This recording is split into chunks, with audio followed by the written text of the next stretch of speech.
Shalom, saudara-saudara yang Tuhan kasihi, dimanapun saudara berada. Saya berharap supaya saudara ada di dalam perlindungan Tuhan. Tuhan yang telah berinkarnasi di dalam diri Yesus Kristus. Saudara sekalian, mari buka Alkitabmu, perhatikan Matius pasal 5 ayat 9 sampai 10. Saya akan membacakan ayat-ayat ini yang berbunyi demikian. Berbahagialah orang yang dianiaya oleh sebab kebenaran, karena merekalah yang empunya kerajaan surga. Berbahagialah kamu jika karena aku kamu dicela dan dianiaya, dan kepadamu difitnahkan segala yang jahat. Bersukacita dan bergembiralah, karena upahmu besar di surga, sebab demikian juga telah dianiaya nabi-nabi sebelum kamu.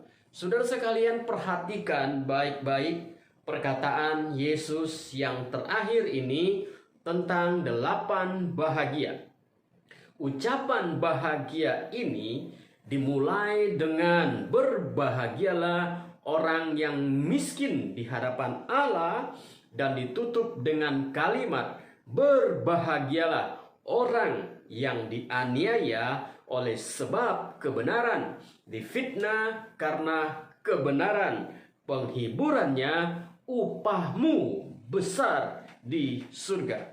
Saudara, perhatikan kalimat perkataan bahagia yang terakhir ini sungguh menggetarkan hati saya, dan saya yakin kita semua. Siapakah yang sanggup untuk mendengar dan menerima perkataan Yesus yang terakhir ini? Apakah perkataan Yesus ini masih relevan? Sangat relevan, saudara sekalian.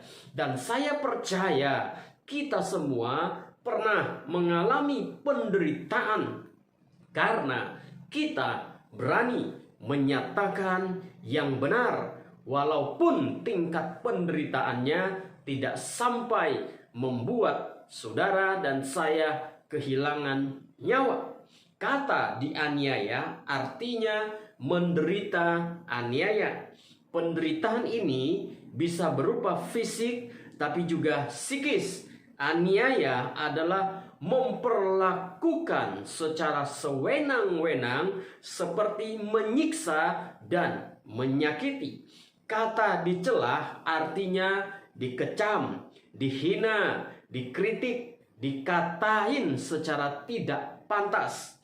Dan kata fitnah artinya dirusak nama baiknya. Fitnah adalah pemutarbalikan fakta yang sebenarnya.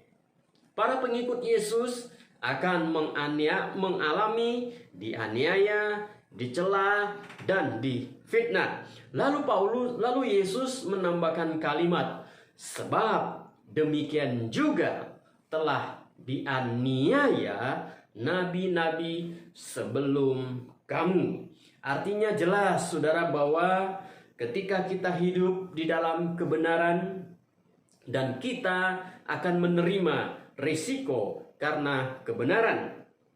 Risikonya bisa berupa kita akan dibenci, dihindari, dicela, bahkan difitnahkan segala yang jahat dan dianiaya.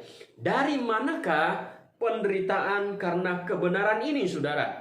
Yang pertama, dari orang yang ada di luar komunitas kita. Artinya, saudara, orang-orang yang berbeda iman, keyakinan dengan kita. Dan kalau ini, saudara, sudah sangat jelas, karena kita memang beda dan tidak perlu diperbincangkan lagi. Dan yang kedua, saudara, sumber penderitaan ini yang menyedihkan, saudara, justru dari orang-orang yang mengaku seiman dengan kita. Orang tersebut bisa saja rohaniwan, majelis gereja, pengurus gereja yang merasa kehadiran kita mengganggu kenyamanan mereka, karena kita berani berkata yang benar dan berbuat yang benar, karena kita hidup di dalam kebenaran. Ingatlah saudara, bagaimana Tuhan Yesus sendiri menghadapi perlawanan dari orang-orang yang merasa kepentingannya terganggu. Orang-orang Farisi, ahli-ahli Taurat, dan imam-imam kepala, saudara, walaupun ada di antara mereka 1-2 orang yang baik, tetapi sebagian besar dari mereka melakukan perlawanan terhadap Yesus, sang kebenaran itu. Mereka membenci Yesus karena keberadaan Yesus mengungkapkan kemunafikan mereka. Perhatikan kitab-kitab Injil, saudara. Yesus tidak membongkar kemunafikan mereka. Yesus tidak membuka kebobrokan mereka. Yesus tidak menggali-gali, membuka-buka, mengorek-ngorek kesalahan mereka. Tetapi saudara, dengan kehadiran Yesus dan apa yang diperbuat oleh Yesus sudah membongkar kemunafikan mereka. Itulah sebabnya saudara, mereka ini sangat membenci Yesus. Dan dari zaman ke zaman, orang yang benar seringkali menghadapi penderitaan karena kebenaran. Itulah sebabnya di kalimat penutup Yesus berkata, demikian juga telah dianiaya nabi-nabi sebelum kamu. Nabi Yeremia mengalami penderitaan, bahkan ancaman pembunuhan ketika dia berani menegur dosa para pemimpin bangsa pada waktu itu. Saudara, Yeremia bukan menegur orang yang berbeda keyakinan dengan dia. Nabi Yeremia menegur justru orang-orang yang mengaku mereka sebagai orang yang percaya kepada Tuhan, kepada Yahweh. Tapi ketika Nabi Yeremia mengingatkan kesalahan mereka, memberikan mereka peringatan, justru Yeremia ingin dibunuh oleh mereka. Yohanes Pembaptis harus kehilangan nyawanya ketika dia menegur dosa Herodes. Para murid Yesus juga menderita karena berani menceritakan, memberitakan kebenaran. Stefanus mati dilempari batu karena dia berani menyatakan kebenaran, dan masih banyak contoh yang lainnya. Bahkan saudara, kita sendiri pun bisa menjadi contoh walaupun tidak sampai mengorbankan nyawa. Kita berani berkata yang benar, kita berani hidup benar, dan orang-orang terusik dengan kehadiran kita. Kita tidak membongkar kemunafikan orang lain, tetapi dengan kehadiran kita, kemunafikan mereka terbongkar. Lalu mereka menyalahkan kita, dan akhirnya kita harus menerima resiko karena kita berani berbuat yang benar, berkata yang benar, tidak kompromi. Dan saat itulah saudara, Yesus berkata, berbahagialah Anda, berbahagialah kamu. Saudara, ini memang sudah menjadi resiko bagi kita yang percaya kepada Tuhan dan berani hidup di dalam kebenaran Tuhan. Berbahagialah orang yang dianiaya oleh sebab kebenaran, dicela, dianiaya, dan difitnahkan segala yang jahat. Saudara sekalian yang Tuhan kasihi, tidak semua penderitaan akan dianggap sebagai berkat atau kebahagiaan. Petrus pernah berkata, sebab dapatkah disebut pujian ketika kamu menderita pukulan karena kamu berbuat dosa?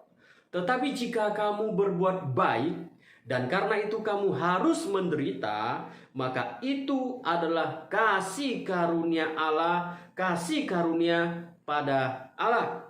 Jika kita menderita karena kita berbuat baik dan demi kebenaran, itu namanya kebahagiaan. Tetapi jika kita menderita karena kita berbuat jahat, kita berbuat dosa, itu namanya bukan kebahagiaan. Jika kita menderita karena kita benar, kita bisa berbangga hati. Namun jika kita menderita karena kita berbuat jahat, tidak ada yang perlu dibanggakan. Saudara sekalian yang Tuhan kasihi, mengapa kita yang percaya kepada Yesus dan hidup di dalam kebenaran akan menghadapi perlawanan? Saudara, karena kekristenan, nilai-nilai iman Kristen selalu bertentangan dengan nilai-nilai dunia. 2 Timotius pasal 3 ayat 12 berkata, memang setiap orang yang mau hidup beribadah di dalam Kristus Yesus akan menderita aniaya. Janganlah heran jika kita hidup benar dan dibenci, karena Tuhan kita Yesus sendiri pun pernah dibenci. Yesus adalah manusia sempurna, dan sebagai manusia sempurna saja dia dibenci, saudara. Apalagi kita yang percaya kepada Tuhan, hidup dalam kebenaran Tuhan, dan kita hidup di dalam kebenarannya, kita pun akan dibenci. Karena nilai-nilai hidup kita sebagai orang yang percaya akan terasa aneh bagi orang-orang yang tidak hidup di dalam kebenaran. Kebenaran ini, keanehan ini, saudara, bisa kita lihat misalnya. Jika kita menghargai kesucian, hidup kita akan diserang oleh mereka yang mencintai kebebasan. Jika kita menjalani kehidupan dalam kesederhanaan, hidup kita akan diserang oleh mereka yang mencintai kemewahan dan foya-foya. Jika kita mengejar penguasaan diri, hidup kita akan diserang oleh mereka yang rakus. Jika kita hidup sederhana dan kita bahagia, hidup kita akan diserang oleh mereka yang suka iri hati. Jika kita rendah hati, hidup kita akan berlawanan dengan kesombongan. Jika kita tepat waktu dan teliti dalam setiap tindakan kita, hidup kita akan berlawanan pada mereka yang hidup dalam kemalasan dan kelalaian. Jika kita berbicara tentang kasih sayang, orang-orang yang hidup dalam kebencian akan merasa terancam. Jika kita bersungguh-sungguh dalam melakukan segala pekerjaan kita, orang-orang malas akan merasa terancam dengan kerajinan kita. Jika kita berpikir rohani, hidup secara rohani, berpikir secara rohani, orang-orang duniawi akan merasa terancam. Jika kita jujur, orang-orang yang tidak jujur akan merasa terancam. Jika kita setia, orang-orang yang tidak setia akan merasa terancam. Itulah sebabnya kita sebagai orang percaya kepada Yesus Kristus yang berani hidup sesuai dengan firman Tuhan, berani hidup benar, berbuat yang benar, dan berkata yang benar, pasti akan dibenci oleh mereka-mereka yang tidak sejalan dengan hidup kita. Mereka itu bisa siapa saja yang merasa kehadiran kita menjadi ancaman bagi mereka. Kalau saudara berani berkata benar kepada orang yang tidak berani benar, saudara juga bisa dibenci. Mungkin orang itu adalah rohaniwan. Saudara berkata yang benar kepada rohaniwanmu, dan rohaniwanmu tidak bisa terima. Itu juga bisa menjadi satu perlawanan. Dan saudara-saudara dikasih di dalam Tuhan, karena itulah Yesus berkata, berbahagialah atau diberkatilah orang yang menderita karena Yesus Kristus. Kalau saudara berani berkata benar kepada majelis yang hidupnya tidak benar, perkataanmu, kebenaran yang engkau sampaikan, itu juga bisa menjadi ancaman bagi mereka merasa kita menyerang. Nah, saudara sekalian, ini adalah sesuatu yang sudah menjadi fakta di dalam kehidupan kita.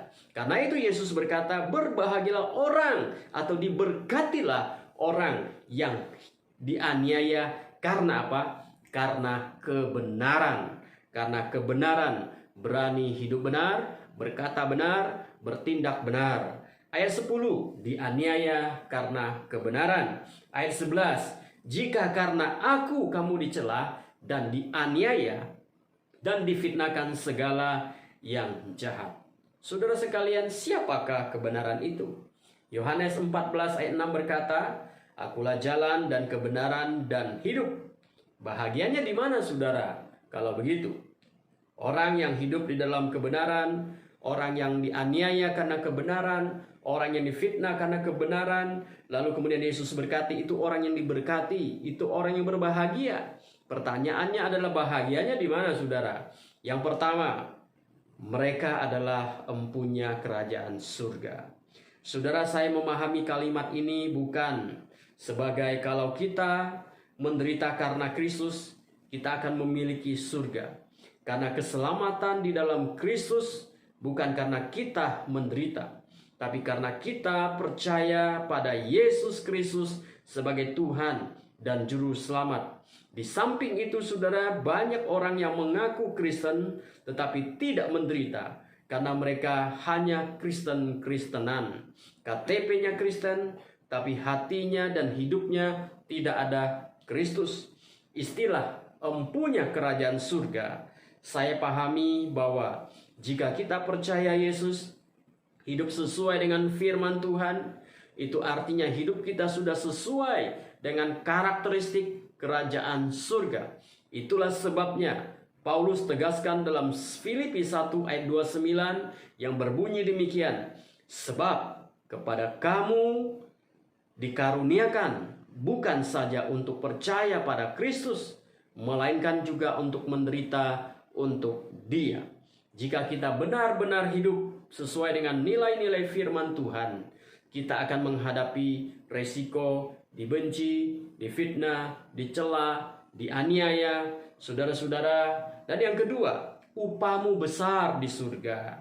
Bahagianya di mana? Yang kedua, upahmu besar di surga. Kata Yesus, upahmu besar di surga. Wahyu pasal 2 ayat 10 bagian B berkata, "Hendaklah engkau setia sampai mati, dan aku akan mengaruniakan kepadamu mahkota kehidupan." Yang ketiga, saudara, bahagianya di mana?